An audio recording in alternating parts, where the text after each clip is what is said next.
we're hitting first base. Marty Lurie with friends. Home run, you know the ways and the trends, the stories all with the match of the block. It's Marty and friends. Marty and friends. All right, great to have you with us. Thank you, Ruby, for the great introduction. Boy, I'm looking forward to this show tonight. This is Marty Lurie and Friends, and of course, we're going to do our roundtable, and we've got a great group tonight. Let me introduce everybody. First of all, Rick Smith. Rick and I go back a long way, talking baseball with Tony Salvatore and Bobby Bushyhead, and Rick is a season ticket holder and has a lot of opinions on baseball, so we're glad to have him with us. The great Glenn Kuiper is with us, wonderful broadcaster, and one of the best writers, I'll tell you, with Andy Baggerly taking a little break here. This guy is working every single day, and that is Grant Frisbee of The Athletic. So nice to have you guys with us. I'm really happy to have you. Well, let's start with today. First of all, the Giants are now, 9-3. They're just a little bit behind the Padres. The Dodgers are 10-4. And they're down 5-0 today and come back and win the game in 10 innings, 8-6.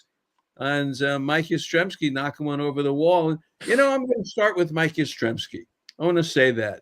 When they brought him back this year at $10 million, I said, why? And Glenn and I have talked about this on the show, about Matos getting in there and more Matos.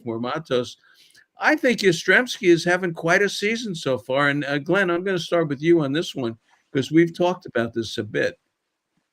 Yeah, I think with Yastrzemski, he's always been kind of the guy where you like him as a player, but you always feel like, but I think we could do a little bit better in right field. I think we could get a little more offense from somebody. So he's always a little bit overlooked, I think, as far as his importance to the team. But I think Buster and his guys are looking for a certain kind of player. And I don't know that the people before that necessarily went about it that way, right, wrong, or whatever, but I think Buster's looking for a certain kind of player.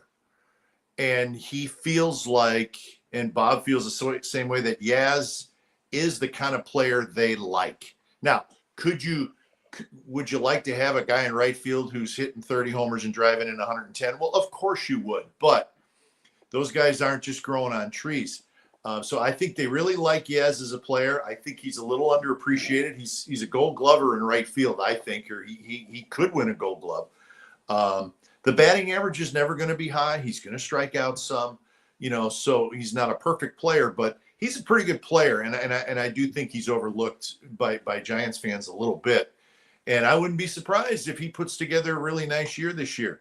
Doesn't mean he's going to stick around, or, that's for a different day, but he's a pretty good, solid all-around player.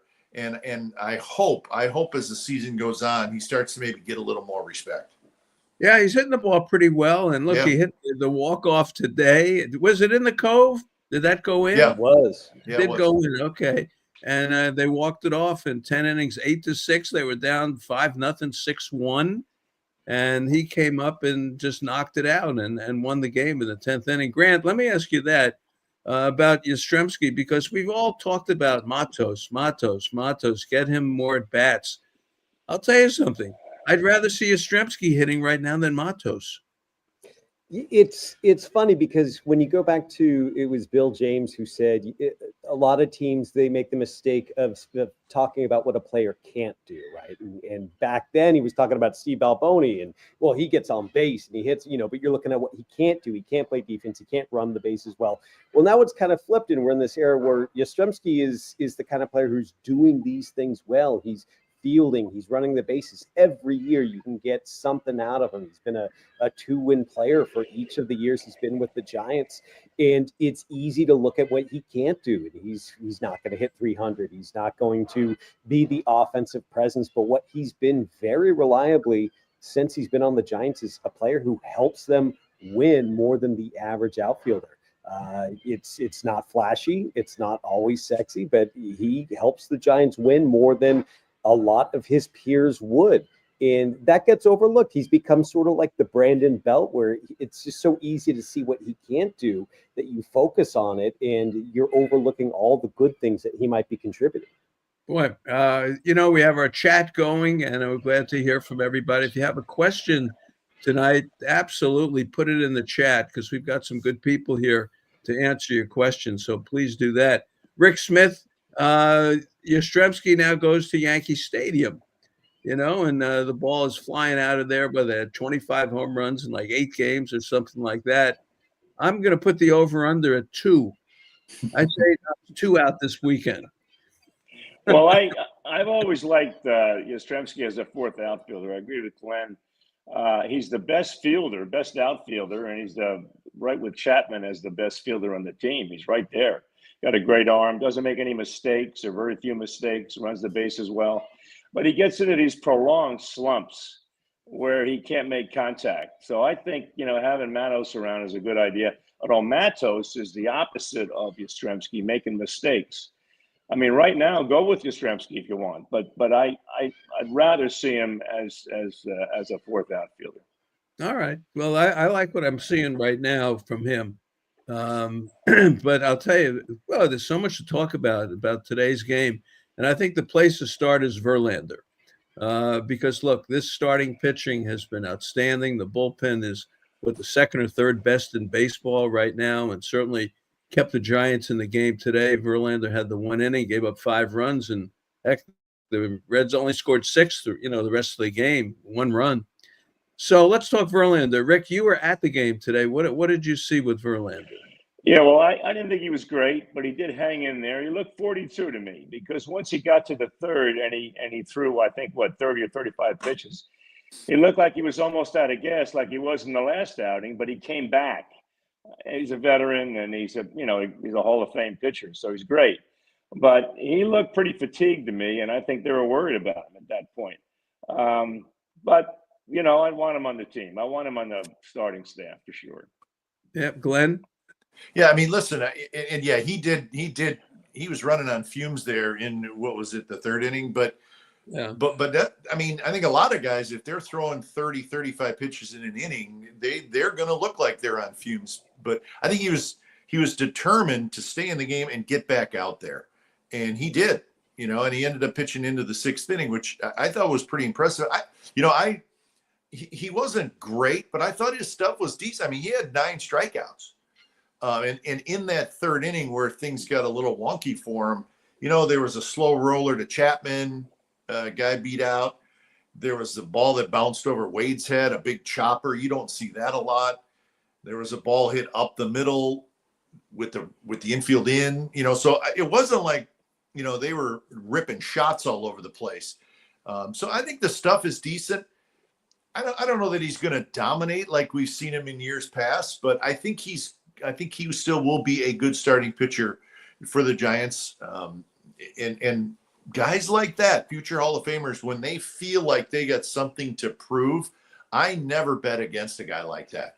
So, he was a grinder today. He had to be a grinder. And, his guys came back and helped him out. But I like what he did today. Unfortunately, he didn't get a lot of luck in that 1 inning. And he walked a guy, so he didn't help himself out either. But to me, the 9 strikeouts shows that the stuff is still pretty good. So we'll see how it goes, but I don't have any concerns with Verlander. I really don't. I mean, like I said, I don't bet against the guys like that. Yeah, Grant, I'm anxious to see him pitch against Philly, because that'll be his next start. And, the lefties that Philly will throw at you, and let's see how he handles it. Look, they don't have Verlander to win 20 games. He's not here to do that. He's here to give them their 15 to 18 starts, maybe 120 innings if that can happen. But basically, he will get a shot at the Phillies next week. Yeah, he looked a little flummoxed after the game, because he was saying, this is the best I've felt since 2022. I mean, he was adamant about it. He said the stuff was good. The 3rd inning was a little bit of a chamber of horrors, but a lot of it was out of his hands. and he threw a 98-mile-per-hour fastball in that third inning, which is the fastest fastball he's thrown since, I think, 2023. And he got 11 swings and misses off of his slider, which, that was probably his best pitch of the day, was his slider, getting guys to chase out of the zone. So the stuff was there, and not only was it there, but it's better than it's been in a couple of years. And there's only so much you can control as a pitcher.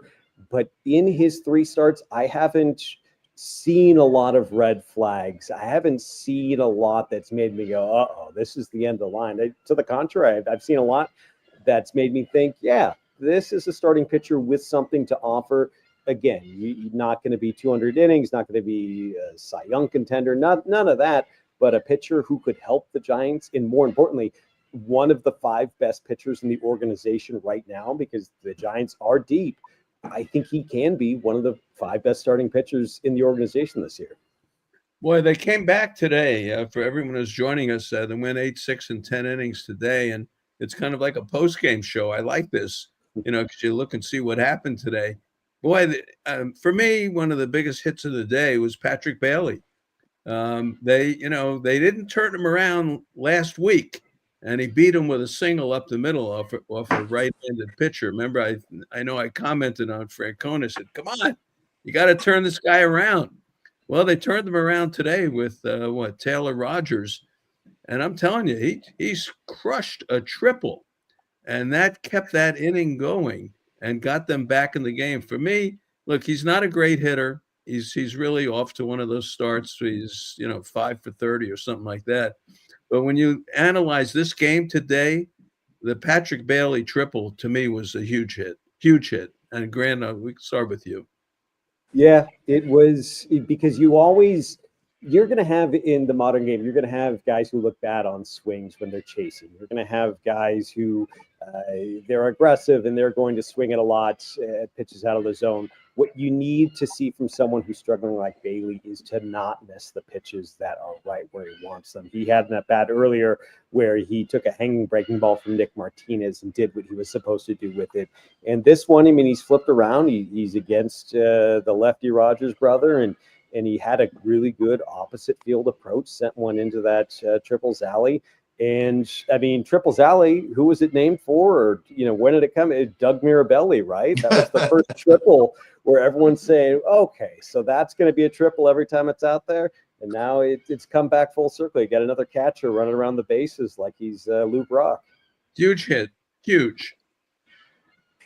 Yeah, it was. Because that is what you're looking for when you've got who's allowing the Giants to get off to the start. Well, you can name off the names. It's Yastrzemski, it's Jung-Hoo Lee, it's Wilmer Flores, right? But you eventually have to get something from Bailey, from Adames, from Lamont Wade Jr. You have to start getting something from these guys, or that record's going to go from nice and sparkly to old and wrinkly real quick. So that hit was really when the game turned around. Yeah. Yeah, Rick, you were there. Yeah. That ball was crushed. Well, as I mentioned earlier, Ramos, Chapman, and Adames were 0 for 14. But they found a way to win that game. And that wouldn't have happened last year. They got a winning attitude. Chemistry's good. No prima donnas that I can see. They've got a good baseball. They're good, playing good now. Maybe the last couple of games, not so good. But for the last, 12 games, they're playing good baseball every single day. I'm very encouraged. Yeah, I agree with Rick. And even the Monday night and Tuesday night where you get shut out. They lost to Hunter Green, who's, one of the best starters in all of baseball. And Lodolo's pretty darn good too. So, games like that, they happen, but they didn't play bad baseball. They just got shut down by good, really good starters. Today, I thought like the first 5 innings reminded me of last year a little bit. Frustration in situational hitting. They had guys on third, nobody out, didn't get them in. And that just reminded me of kind of the way it was last year. But I had a feeling today that they would march back and make a game of it. I'm not saying I knew they were going to win, but it's a different group. It's a different group. And I always go back to Bob Melvin. And Grant, I don't know how you feel about this, but when I was with the A's, Bob Melvin's teams, no matter if they were good, and he had some really good teams, or if they were bad, and he managed some bad teams there, no matter the personnel, no matter the wins and loss record, they always fought you right to the end. They would have action in the 8th and 9th inning when they were behind all the time. And it may have been a team that lost 95 games. There's something about Bob's teams, and it's hard to put on it. It's just one of those things with him. But his teams always grind. They always grind to the end, and they make it interesting in the end. Even Monday night, Hunter Green beats them 2-0. But listen, Ramos hits a bullet. If it's anywhere, little left, little right, the game is tied. They just grind in the late innings. It's just what Bob's teams do. I wish I could tell you why. I don't have an answer for that, but it's real. And I saw it for a long time in Oakland with some good teams and with some bad teams. They never, ever quit fighting. Well, that brings you to Flores, really. Yeah. We got 4 or 5 home runs. He's killed the Reds, in the 6 games. And today he just slapped the ball to right field. This guy gets another big single. And then, of course, in the 8th inning, with Santillan comes in, and the one place you don't want to throw this guy is up and in. He loves turning on it, hitting it down the left field line, and he got his pitch and didn't miss it. If you want to look at 9-3 and why they're 9-3, I'd say Flores is, he is the guy of the first couple of weeks. Rick, he's your guy. I've been trying to get Marty on the Wilmer train for 6 years now. He finally jumped on. I think he's terrific. I love him. He gives you a good at-bat every single at-bat. He goes the other way when he needs to. As Marty said, that inside fastball, if it's a strike, he goes right after it. He doesn't make any mistakes, really, fundamental mistakes. He's a team player. There's nothing wrong with Wilmer. Nothing whatsoever. I wouldn't put him at third anymore, but there's no, and I wouldn't put him in as a pinch runner. But other than that, he's my guy. And you know what? Wilmer will cool off at some point, but that's when maybe Adames gets hot, or right. Maybe Chapman starts to heat up. You're never going to have everybody clicking at the same time, but when somebody goes into a slump, you need another guy to step up. Maybe it's Lamont Wade. Maybe he gets hot. We've seen Wade get hot too. So Wilmer will cool off, and then somebody will step up and fill the slack a little bit. That's what makes a good team, and I think the Giants are that. Well, you don't need to see him at first, because Schmidt is what they're doing at first base now. And they pinch hit for Wade again and put Schmidt in at first base. And I don't think they have a problem doing that. I don't think you're going to see Wilmer in the field very much. As long as he hits. Yeah, I think his days are probably numbered in the field as well. And that's not a bad thing. If Schmidt can handle first, and he's learning, but he's a good enough athlete to do that. And he's a terrific defender. It just has to translate from third base to first base. I think it will, but I think he's going to get some opportunities there. So I agree with you guys. I think, only in an emergency will we see Wilmer, at first base. There's a reason why they put Schmidt over there. Yeah. The other one today, and Grant, I'll put this one on you, that bullpen, and it's Rodriguez. When they get in a leverage situation where they have runners on base or they need that shutdown inning, it's not Trevino. They use Trevino. I know he loves Trevino, and he's trying with him.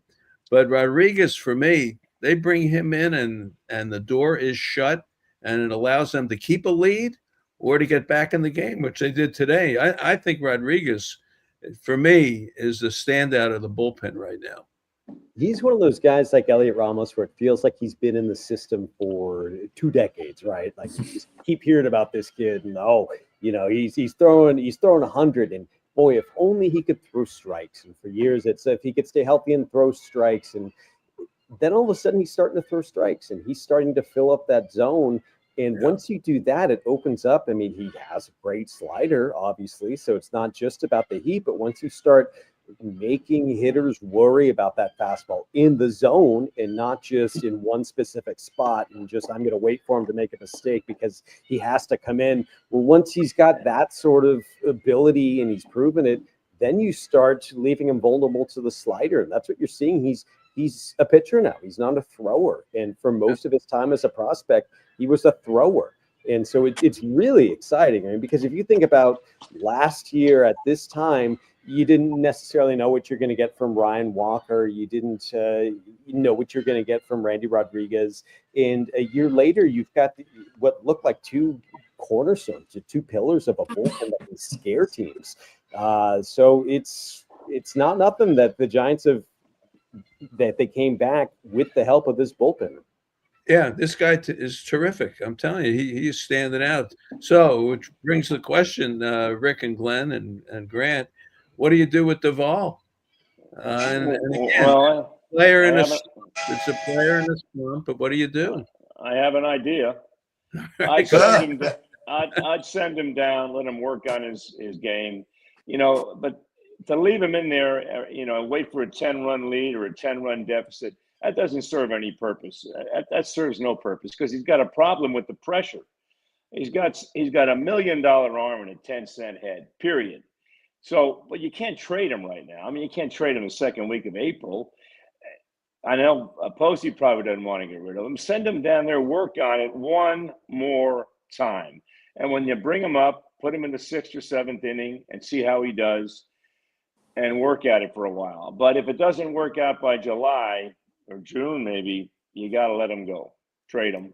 Do something. But this can't go on forever. He's got an issue, and the Giants do everything they can to help him. They tried last year. This is the second year in a row. It hurts the team. It's not fair to the rest of the team, the pitching staff, to let this happen. Yeah, I think the Giants will be, this regime with Buster, I think they will be a little more patient with players in general. The Doval thing is tough. And like the other night, Bob put him in there, and there was a lot of people said, well, why did he put Doval in there on Monday night in a 0-0 game? But from a manager's perspective, he's thinking about long-term the whole year just as much as he's thinking about, well, maybe not just as much, but about one certain game. And I think he felt like Doval gave up a run on Sunday, tied the game. We need this guy. Let's get him back out there to try to maybe get his confidence back a little bit. One inning here. It did work, right? But I do think managers feel that way. Like, let's get a guy who had a tough outing. Let's get him back out there quickly. And it just didn't work on Monday night, unfortunately. So I think they will be patient with him. But, Rick, I'm with you, only so patient. If he continues to struggle and it's the end of May, then they will have to do something. But I think, two guys, this bullpen talk, the guy that we don't often talk about, and we probably should, is Tyler Rogers. Yeah. He's sensational. Good. I mean, if you look at his numbers last year, he gave up more home runs than walks. And he pitches 70, 75 games every year. He's terrific. Yeah, he's just terrific. And I think, and I don't know any more than any of you guys, but it wouldn't surprise me that at some point this summer, maybe later on this summer, is the Giants sign him to an extension. He's going to be a free agent at the end of the year. The arm isn't going bad. He's throwing underhand, right? Yeah. He's extremely valuable. I don't think he's going to break the bank with some huge Giant free agent contract. I could see the Giants saying, you know what, this is a valuable guy, and he can stay valuable for us for 2-3 more years. So that's I'm just throwing it out there, but I could see them, come August or September saying, you know what, let's keep this guy, give him a 3-year deal and keep him around. That would not surprise me at all, and I hope they do. Couldn't agree more. Well, they gave his brother $36 million for 3 years. But you know what? Tyler's better than Taylor. Yeah. I mean, Taylor wasn't that. His numbers were pretty good last year, but there was not a lot. I didn't think he was great in high leverage situations. And then as the year went on, he wasn't pitching in high leverage situations. We're talking about Taylor, the left-hander. I think Tyler's, at this point in their careers, I think he's a step above his brother the Yeah. left-hander. I think. I don't think it's even that close. Yeah. Grant, I want to say something about Doval before you chime in on this one. I watched the game Sunday against Seattle when they brought him in and, they gave up the lead and tied it up and all that stuff. But he must have thrown 12 sliders in a row.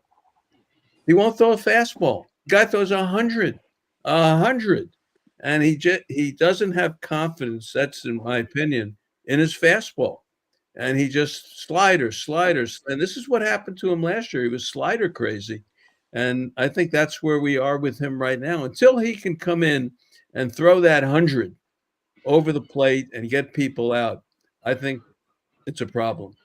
Yeah, I mean that's when he was sent down last year. They basically, I'm not sure if they actually gave him a physical VHS tape and said, "Here's Emmanuel Clase, do that." But that was the idea was that Clase has this, he's got this pitch. It's a fastball with a lot of movement, but he can throw it for strikes and pump it and get it right in the zone. And that's what they want him to do. But he feels like when he needs to find the zone, the slider's what's going to be reliable. This is what got him in trouble in 2021, against Cody Bellinger. So yes and no. Like I would give him a longer leash, maybe that fans would want to hear about, because you have the luxury of Eric Miller and Rogers and Walker. You're able to get that buffer between him and the highest of the high leverage situations.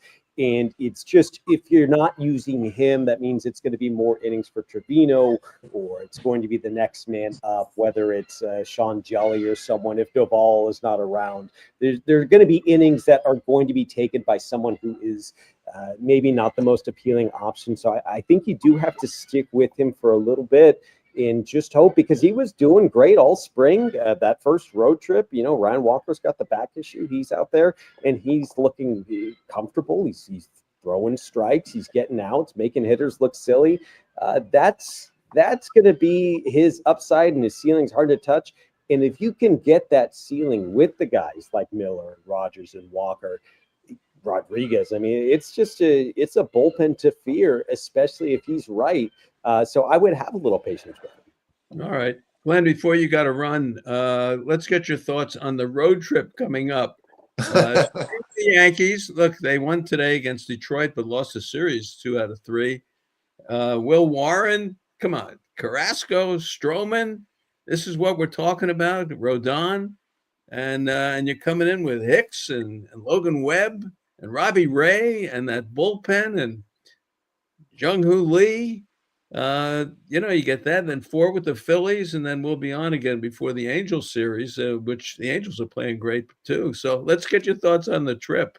Well, yeah, 10 game, all those 3 city trips are always brutal. At least they're, on the way back, they're ending in California, which is always, that's the way you look at these road trips from a player and even a broadcaster. Are we heading back west on the way home? I hope so. And they are, but I think the Giants are really looking forward to playing the Yankees at Yankee Stadium. This is a group, and we've seen it now. I know it's early in the season, but they're a confident group. They like challenges. And you know how it is in New York, right?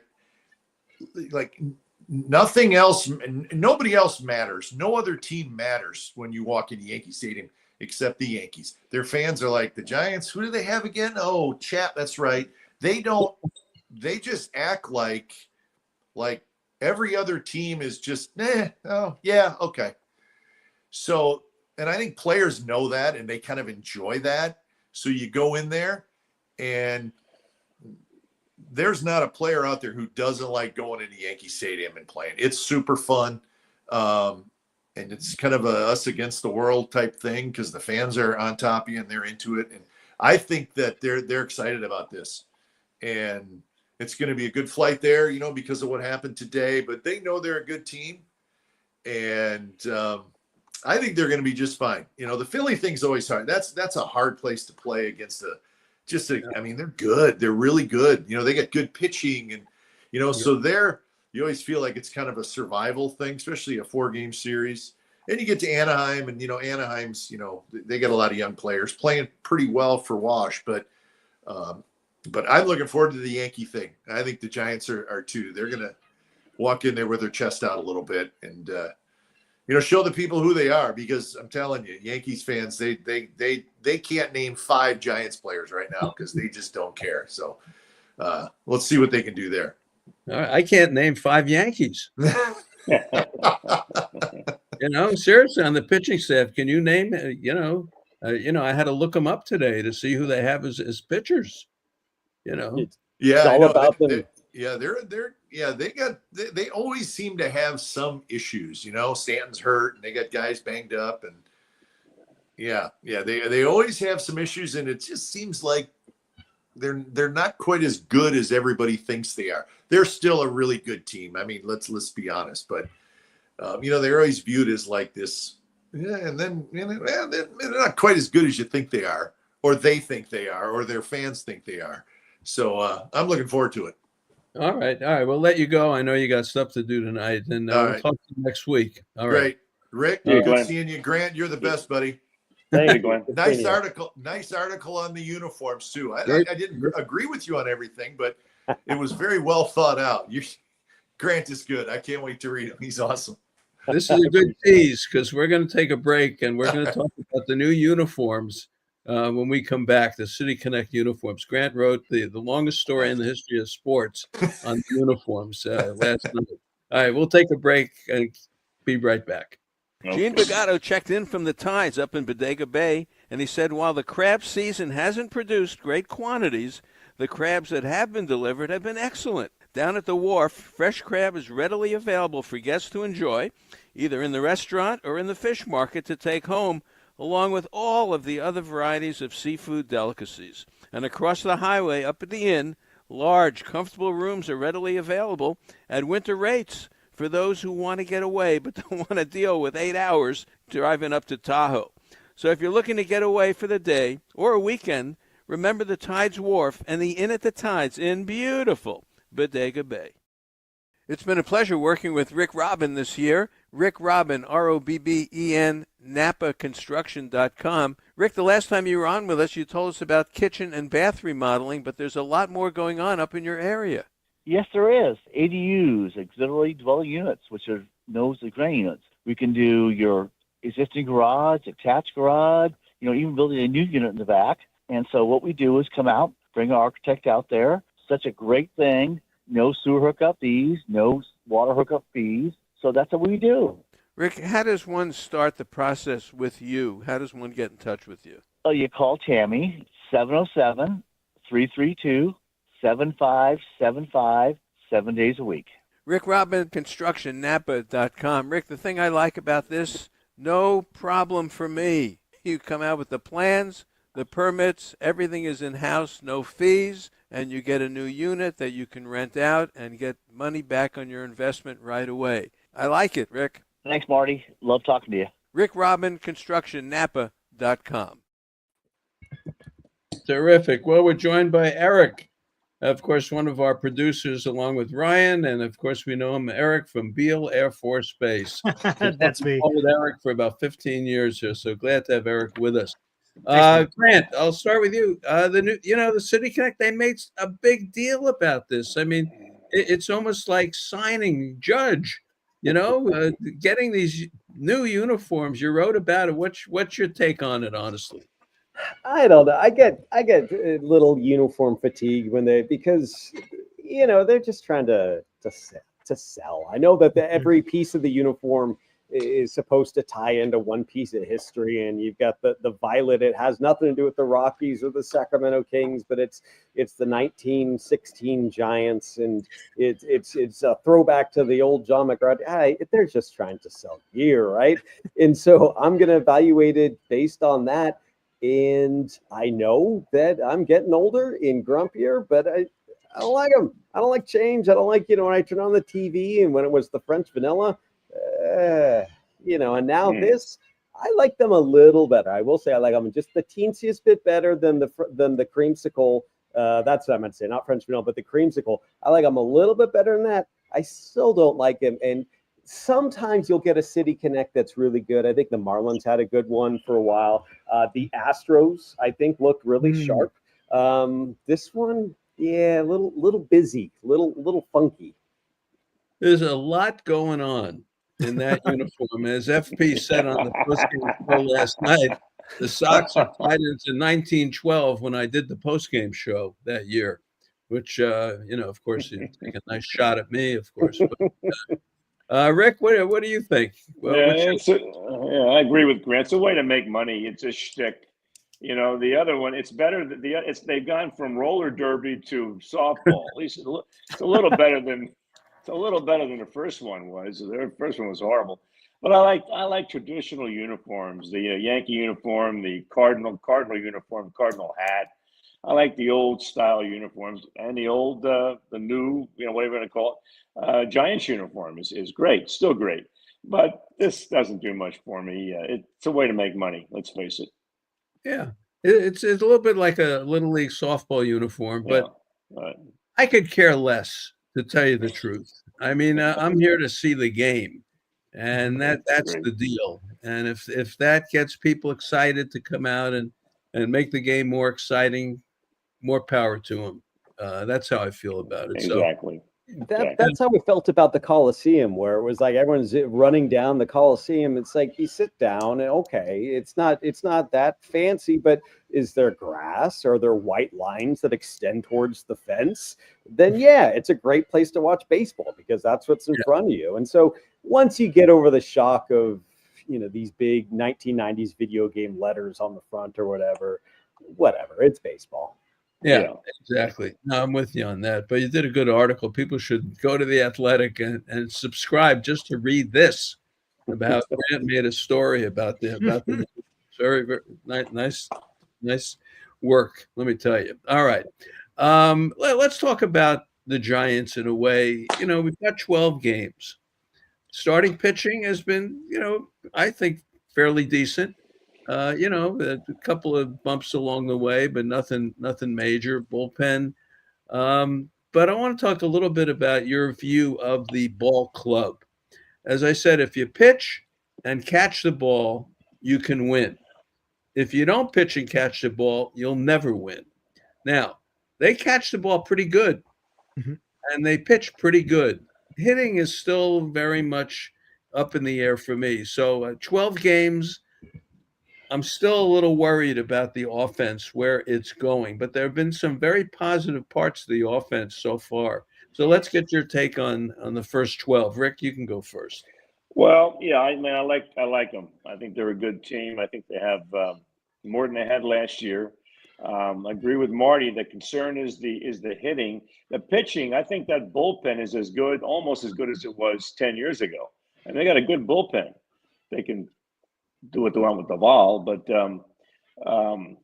it's a different feel out there. I was out there today. It's a different feel out there. It's like it was before, like it was 10 years ago.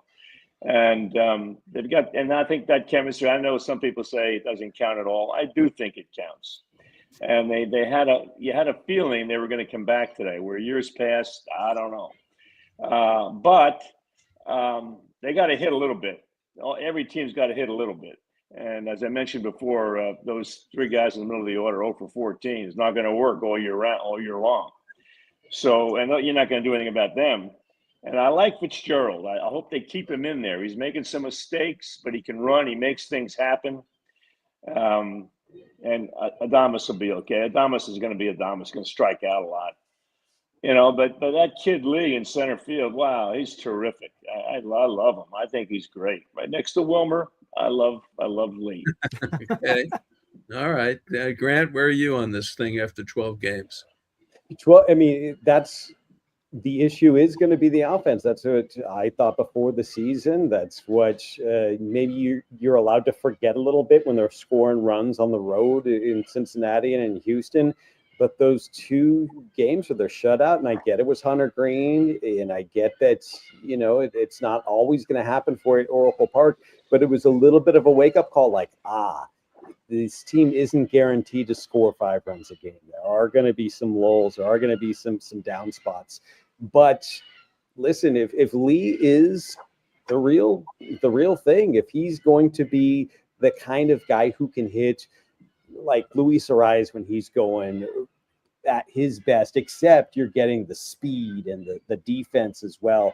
That's a player the Giants haven't had in a long, long time, and they've been desperately missing. So you add, if he's going to keep hitting like this or some approximation of it, that makes the lineup just that much better than it was last year. And then you're going to have to start getting something from Adames. I mean, that's the plan. And if you have a healthy Flores, you have Chapman doing his thing. It's a team that's built like a Jenga tower, like a full Jenga tower, where it's the sum is greater than the parts. And once you pull out one piece, maybe it's not as sturdy and it starts to get a little rickety. And that's what you saw last year with Flores when he was just incapable of getting a hit because he was physically compromised. The whole offense sort of collapsed. It wasn't his fault, but once you had Lee out and you had Flores out, it just wasn't an offense that could score runs. So if you have a team that is healthy, if you start to get guys like Adames and Wade to contribute, it's an offense that is good enough to win with the pitching looking as strong as it is. Eric? Absolutely. And here's another thing that I'm liking what I've seen in the first 12 days. Bob Melvin looks like he's being able to manage. It seemed like over the last few years, maybe there is some influence, so to speak. We'll just leave it at that. But I love the way that Bob Melvin is managing. He's going out there. You're seeing the same lineup every single day. You're not seeing different lineups for every single game until you get, when they face a lefty, they have a lefty lineup. When they face a righty, they have a righty lineup. But he sticks with his guys. I think he's making his moves a lot better than what he did prior. His bullpen management, I love what he's doing with that. I understand what Glenn was saying before he left, talking about Doval. He's throwing Rodriguez out there a lot. He's throwing Tyler Rogers out there a lot. So they had to take a day. So you kind of had to go to the ball and again to see what he's got. But I just love seeing what Bob Melvin is doing with the club. I think he's playing loose. I guess that's the best way to use it as far as his managing skills. So I love what he's doing with the club here in the coming out of the starting gate of the season. I love it. Well, they're not giving anything away. They're not walking people. They're striking people out. I mean, Cincinnati struck out 16 times today. Now, look, they got to play Cincinnati 6 games, Houston 3, and Seattle 3. And probably 3 of the 6 worst hitting teams in baseball, so they really did get to play them. So I want to see how they stack up when they start going against teams that can hit a little bit, because there are teams like that. But for me, I'm a little concerned about Adames, and I've got to see him. I watch him in spring training, and I watch him at these at-bats, and he really is someone, if you throw that sweeper away, you go down and away, he does chase it, and then you go all of a sudden with 95 up around his face, he swings at it. So I'm a little concerned. This isn't a batting champion to me. This is a guy who's going to... He struck out 173 times last year. Yeah. I'm seeing it's the kind of at-bats. It's one thing like Ramos hit some bullets. So you say, okay, he's 12 for 46, whatever he is now, but he's hitting bullets. This guy's not hitting bullets. No, he's getting around the ball and flipping it down the left field line. There was a single the other day to win the game to right field. So I'm a little concerned about him. The other one is Wade. I mean, I've seen Wade for so many years. It's a free agent year. I mean, the guy's 4 for 36, something like that. And again, watching his at-bats and being late on pitches, it's almost like he's caught in the middle. So those are 2 guys that have got to pick it up a little bit offensively. They were fortunate to win today because the guys at the end of the order, like you guys said, really came through. Fitzgerald had a big hit today. Mm-hmm. Bailey had a big hit today. I look at my scorecard and Flores went nuts today. So it's 7, 8, and 9 in the order. Wade's not walking either. No, right. And he's swinging early. Remember last year I said just start the count 3 and 2. Just start it there and then let's see what happens. But he's not getting there. And I don't know. Is it me? You guys see anything? I don't know he looks okay. I mean, health-wise, but he's not seeing the ball like he did. He's not seeing the ball like he did the last couple of years. He's not walking at all, is he? How many times has he walked? His on base is like on interstate. He's on the interstate with his Right.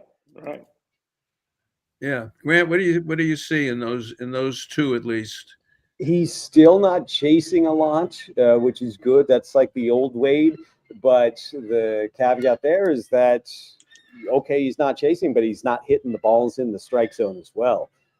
So that's, the whole point of having this sort of approach to hitting, to do what Lamont Wade does when he's right, is to spit on the pitches you can't hit, wait for the ones you can do damage on, and then when you get that chance, you're ready for it. And so far, I mean, it's early. We're just a couple of weeks in, but he doesn't look like he's able to do damage on those pitches that he's waiting for. Yeah, he's chasing those high. He's chasing those high hard ones a lot. I've noticed. But he shouldn't be leading off if he can't get on base. That was the whole principle of it, right? To lead him off because he gets on base. Yeah, well, they don't have on base. That's the problem. Lee's the only guy that can get on. Yeah, and you need him in the 3 spot. Lee has been just fantastic. Terrific. I mean, I can't say enough about him. He strikes out every once in a while, but he plays pepper with the second baseman a couple of times a game. But he hits the gaps, makes things happen. Makes things happen. Go the other way. Yeah. I thought on the ball when he was on second and they hit the deep fly to center, I said, "Hey, try to score." Yep. I swear, I said, if they don't get that ball in cleanly, he's going to score. Yeah. And they haven't had a guy like that in a while. I like Leo. I do. Yeah, so do I. Yeah. Henry Schulman was sitting next to me, and he said the same thing. It reminds you of, and what was the big deal about the catch when Vic Wertz hits it to Willie Mays? Well, it's the catch, but it's also him getting the ball in so the guy doesn't score from second. And that's, when I was younger, I didn't understand that. I did, as I got to know the game, I understood a little bit better. But that's one of the first times I've seen it, like in practice, like, oh, that's kind of like that game. I mean, obviously it's not, 800 feet to center field like the Polo Grounds, but, it was still one of those things where like maybe he could have scored, Who knows? Yep. Yeah. Henry is a smart man. I like that. Yeah. Henry's almost as old as me, so this is good. But I think Lee has been a very, very pleasant surprise. Chapman is a streak player. Yeah. He, that, Grant, from following him in his career, and he's 2 for 19, and all of a sudden he'll go nuts, and that's in the road trip with the little park in Philly. My prediction is Chapman breaks loose in Philly. And then I still think with that right field wall at Yankee Stadium that's so close that maybe Yastrzemski can do some damage, maybe Wade can do some damage there. But this is going to be an interesting trip. I could probably do some damage there. Yeah, my opposite field swing in a different way. Yeah, right. That's you know who's the best all-around player on the team? It's Ramos. All around. He gives you good at bat. He's a good fielder, hustles. Gives you an at bat. Yeah, he's dangerous, even though he's striking out a little bit. Yeah, he's good. He's still dangerous. And like Glenn said, heck, if that ball the other night is 2 feet the other way, that's crushed it. He hit a rocket. Well, I'm done with the Reds. That's enough. I'm finished with them. And Canarcio and Strand, they finally figured it out. I said it on the show last week. The guy will swing at the popcorn vendor, throwing popcorn in the sale. He'll swing at anything. Yeah. Don't let that guy ever beat you. They never throw him a strike. Yeah. But not having McLean around helped. And so it was, they're 3-3 with the Reds. It's okay. It's enough with them. And now they go to Yankee Stadium. The thing that came up this week, which is, Grant, you'll appreciate this, and I'm probably right about it at some point. But how about these division games? When this thing starts, and holy cow, this is like the SEC. These division games.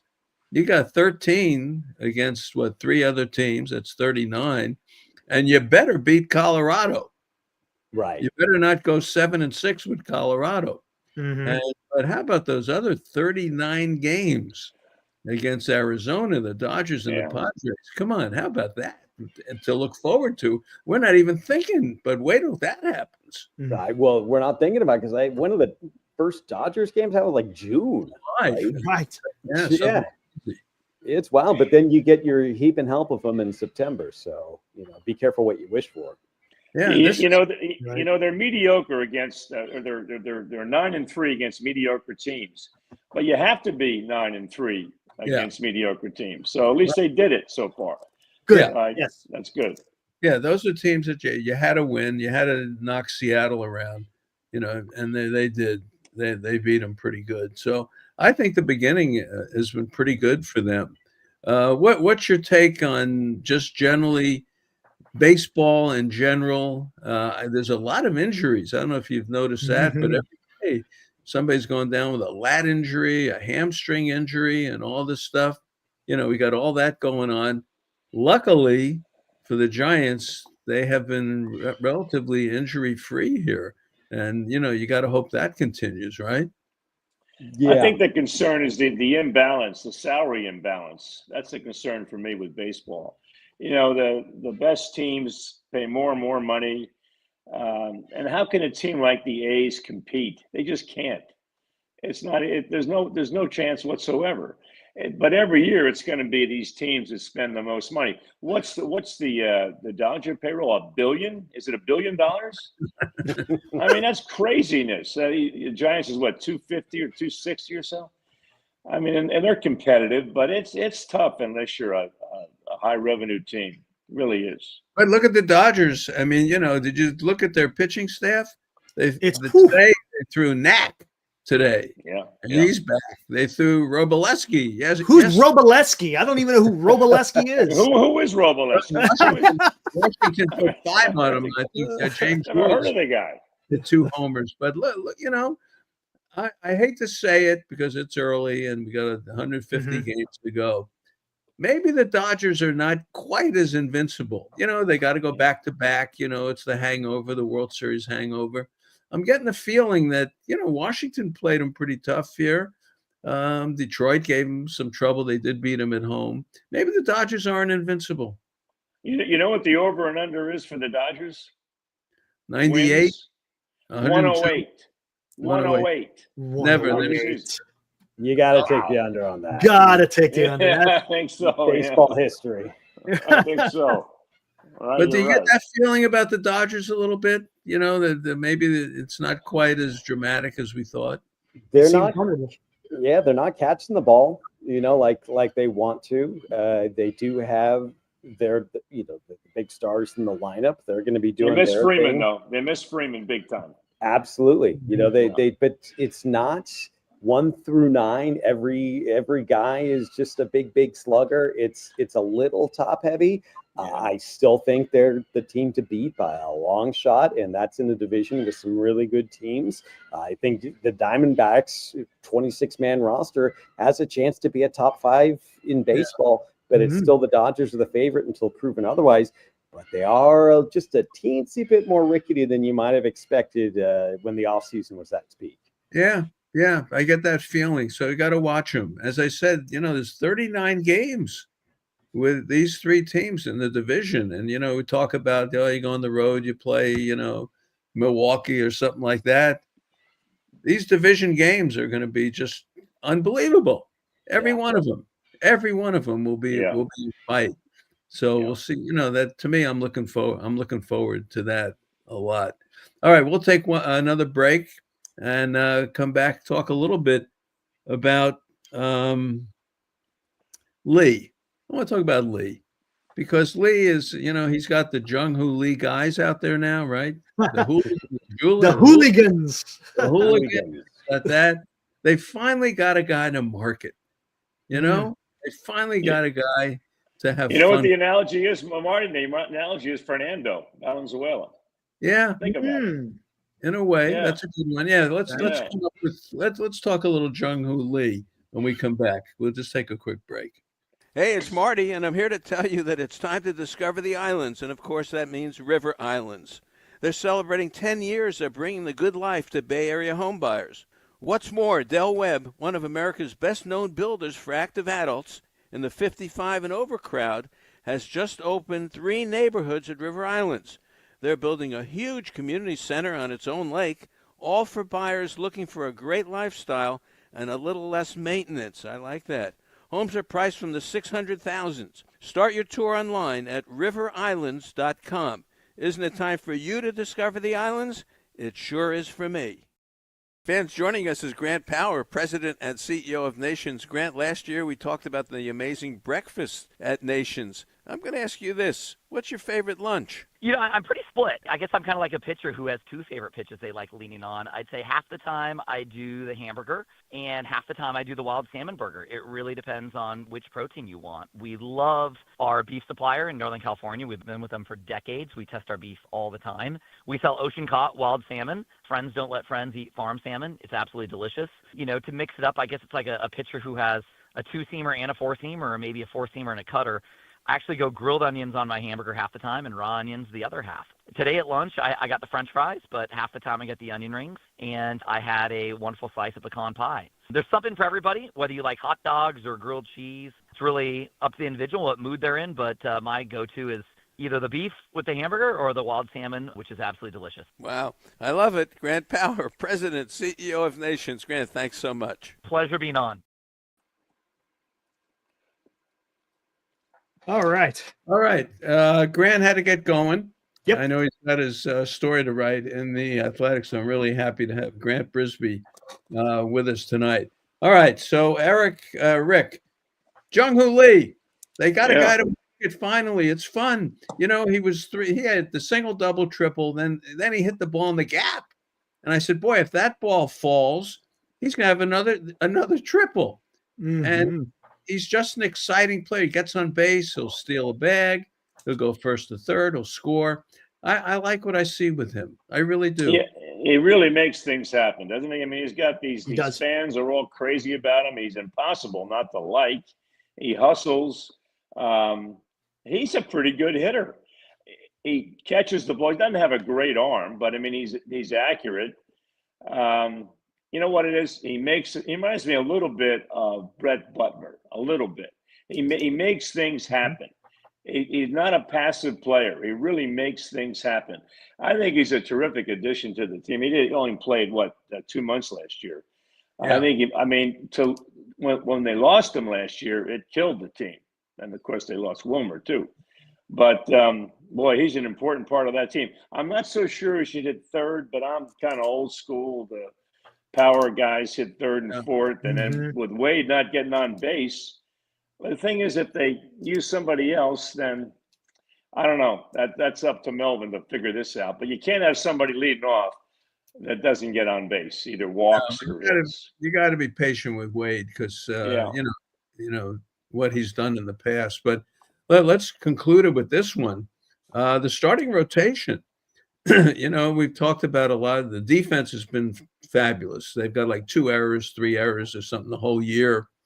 They had one mishap today where Fitzgerald went the wrong way, should have gone to the bag and ended up the middle, and Adames threw the ball. They gave Adames the error, but it really was Fitzgerald's error today. Yeah. They've got like 3 errors on the whole year. But starting pitching, we really haven't touched on it. But Webb was great. Well, he's fantastic. You know, in his last start, Hicks was strong. Robbie Ray was definitely strong. You know, Roop was pretty good. I mean, he got the Reds, and you know, I just can't get too excited. But other than Verlander, the starting anytime you get a matchup, like I just said, the Yankee matchups, heck, I like the Giants in all 3 games. Yeah, their pitching has been fantastic. I mean, I kind of figured the first half of the season, I thought they would do okay because Hicks was great the first half of the season last year. I think Verlander will be fine. It's when you start getting into July and August, then, you know, that's when you may run into maybe some issues there with fatigue. But yeah, the starting rotation, I have no issues other than Verlander, you know, the perennial Hall of Famer. You know, everyone else I think is doing a fine job. You know, Hicks last outing, he got squeezed pretty good. That umpire was rough for Hicks. So I don't put that on Hicks at all. But hey, look, I've been pleasantly surprised, and I like what Birdsong is doing coming out as a long guy. His last game, Birdsong finally looked like Birdsong. Yeah, he looked good those 3 innings. Yeah. Yeah, I think they go with Verlander as long as they can. If he makes 15 starts, great. Not like he was 3 or 4 years ago. He's 42. Right. But he's a force. I mean, he's a force out there.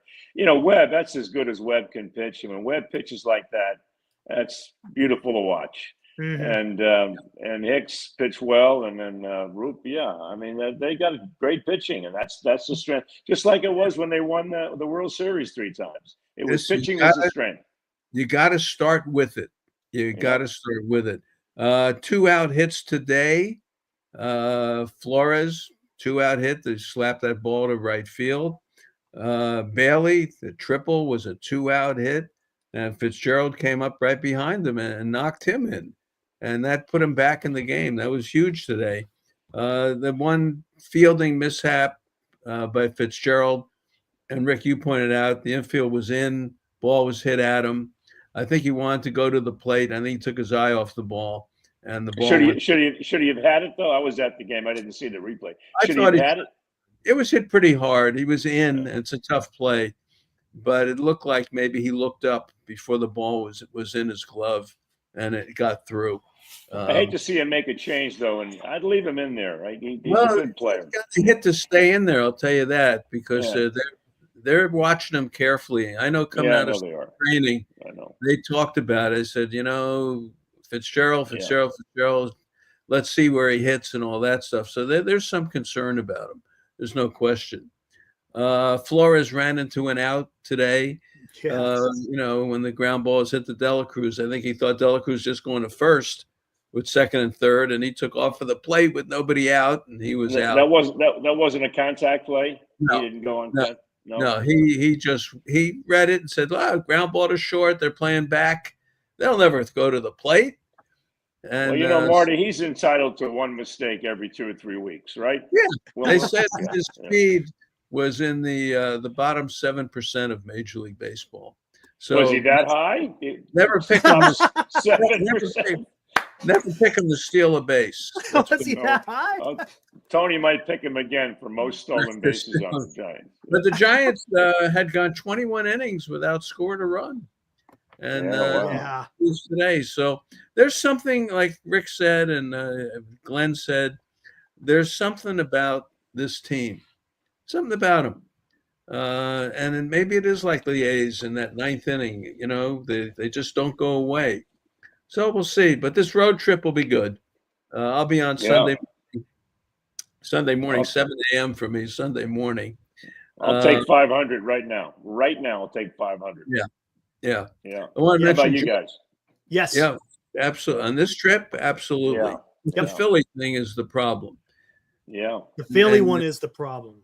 And it's tough to go into Yankee Stadium and win a series, But look, the Yankee pitching is not what you think. So then the Giants may be able to do something there. And what's nice is you're going to Philadelphia and New York when it's in April. So it's not going to be humid. It's going to be cold, but it's not going to be. And you're not banged up either. You got your team, which is good. You got your team. So this will be a heck of a series, and the Philly series will be good. So Georgie Brothers, I know our spot is coming up with them. That ad goes now till the sale May 26th. Everybody knows that.